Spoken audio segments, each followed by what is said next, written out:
Hello. We today are going to present about food nutrition and supporting sciences, mainly about food additives and really the components of food.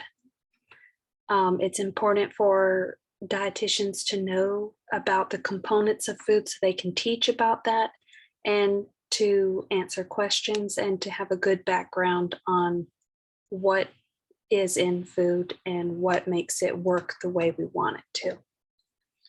So, um, we wanted to talk about a few agencies that oversee the contents of food first, so we know who monitors what. And so the National Nutrient Data Bank, it provides a lot of info about the contents of food and their nutrition. And they have a website, and you can type in whatever type of food, and it will give you a good write-up of the nutrition facts. This is mainly for like produce and raw fruits and vegetables and meat products and things like that they don't come with a nutrition fact label. And so the nutrition or National Nutrient Data Bank provides a lot of information about those kind of products.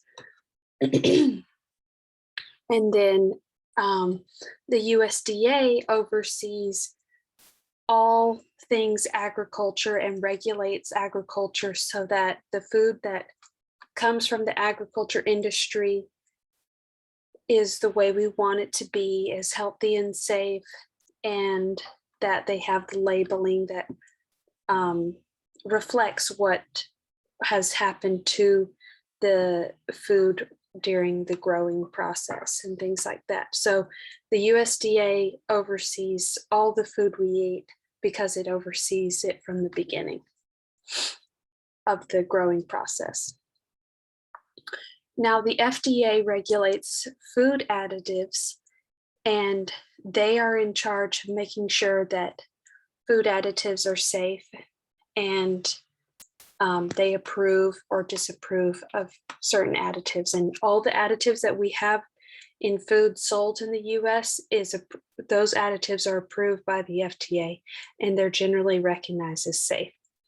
That doesn't mean that they might have some slight side effects that affect some people, but we'll go into that later. Now we're going to go into all the different types of food additives. The reason why we have food additives, the purpose of food additives is to make food the consistency, the texture, and the shelf life that we want. It makes products fit our needs and expectations. If we didn't have them, then the shredded cheese that we have in the store would cake up and would not function the way that we want it to. And so these food additives just make food the way we expect them to be and we want them to be. And I just want to reiterate that it's important to know about food additives in our profession because a lot of people have questions about it and are skeptical of food additives, and we need to help provide quality resources and true information about food additives, their purpose and benefits, and things like that. So we're going to go into some sugar alcohols. This is sorbitol, and it is a sweetener, and it's a low calorie or no calorie sweetener because our body can't digest it. And so it's used to sweeten foods and beverages, and it can help, especially help with people who have diabetes because it won't spike their blood glucose because it's a low or no calorie sweetener. And it has specific functions and that make it functional in foods, and it also naturally occurs in some fruits. So anti-caking additives are additives that help things not stick together and not clump up So it's important in shredded cheese so that it doesn't clump up. If you've shredded your own cheese, it's really sticky and it'll stick together. But shredded cheese from the store has a tiny bit of powder on it so that it doesn't cake up. And so these anti-caking additives like starch or silica are added to salt so it doesn't clump up, or sugar that's been on the shelf for a long time will cake up, and so that prevents it from doing that. Nitrates are in a lot of deli meats and processed meats, and they help extend the life of those meats because they last a little bit longer than other raw meats. And one thing about these is that they can make the meat be higher in sodium because it's usually sodium nitrate that's added. So it could be a heart disease risk. So that's why we shouldn't have deli meat be the only source of protein in our diet, but they do help those meats stay good longer and not have pathogens on them. Mold inhibitors also are preservatives. They're used in baked goods a lot to preserve them and make them extend their shelf life. And there's also some natural mold inhibitors, kind of like cinnamon and cloves. Those are natural preservatives in baked goods, but you can add mold inhibitors to baked goods, as well as some dairy products have them too. But it's just to extend the shelf life and have the expectations that we want from the food that we buy in the store. Some food additives are purely to enhance the flavor. MSG is one of those. Makes everything taste delicious, and they're generally recognized as safe. You'll see a lot of people who are skeptical of some food flavor enhancing food additives, but they are generally recognized as safe and are not linked to any adverse effects. So these things just help our food taste the way we want them to be, they're very cheap too, like MSG is very cheap. So it can help people buy food that is lower in price, but has a good taste that we expect from it. So some food additives are also antioxidants. So these are preservatives, but they just have a different function in preserving food and extending the shelf life. And so these are they provide antioxidant effects in the food to keep bacteria away. Stabilizers and thickeners really help a food to be the consistency that we want it to be, like ice cream. It's creamy throughout the whole mixture and is homogeneous throughout the whole mixture because it has stabilizers and thickeners and emulsifiers to help it be like that.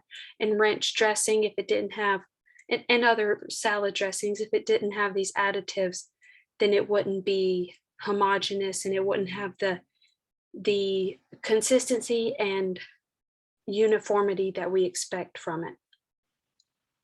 So a lot of these are starches and gums, like xanthan gum. Those really help the food be the consistency that we want them to be. All right, now we're going to talk about functional foods, which is just a fancy word for nutritious foods with benefits, with extra benefits. They're separated into two groups, conventional and modified.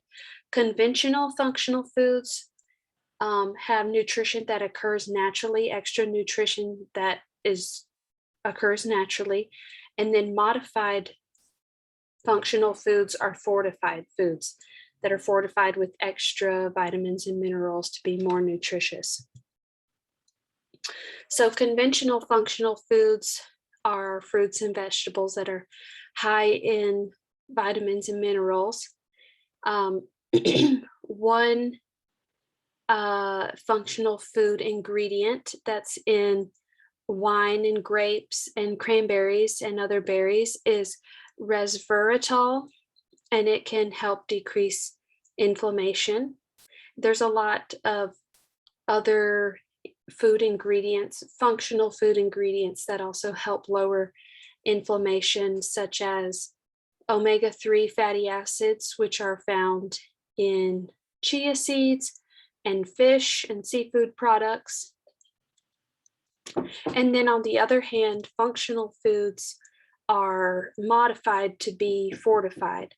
And so these are fortified, they're added vitamins and minerals to make them more nutritious, and they, like juices, are added with calcium to make them have more calcium in them, because that calcium in orange juice does not naturally occur. And then iodine is also added to salt. Iodine doesn't naturally occur on salt, but we need that iodine, and that's usually the source of iodine in our diet because it's added and fortified to foods. Medical foods are foods that are formulated and processed for the purpose of treating a disease. It's for people who need a special food because their food alone, normal food alone, does not meet the needs of their diagnosis. So these, an example of this would be a PKU formula for people with PKU, and their formula, the phenylalanine, is taken out of their food in this special formula so that they can have all the essential vitamins and minerals and nutrition that everyone needs, but they don't get an overdose of the phenylalanine that would occur if they ate normal food. So these are foods formulated and processed to fit a need for a specific population with a diagnosis. And then there's other foods that are fortified or modified to fit needs, such as gluten-free needs. And there's bread and beer and different types of flours that are formulated to be gluten-free, and those also serve those processes. So here is a graph or chart of different phytochemicals and where they're found naturally in produce and other foods. And I thought this would be beneficial for everyone to know where these phytochemicals come from and their health benefits. So you can take a look at these and screenshot if you need to know more about these phytochemicals, because these are very important as well. So this is the first page, and then here's the second one. All right, thank you so much.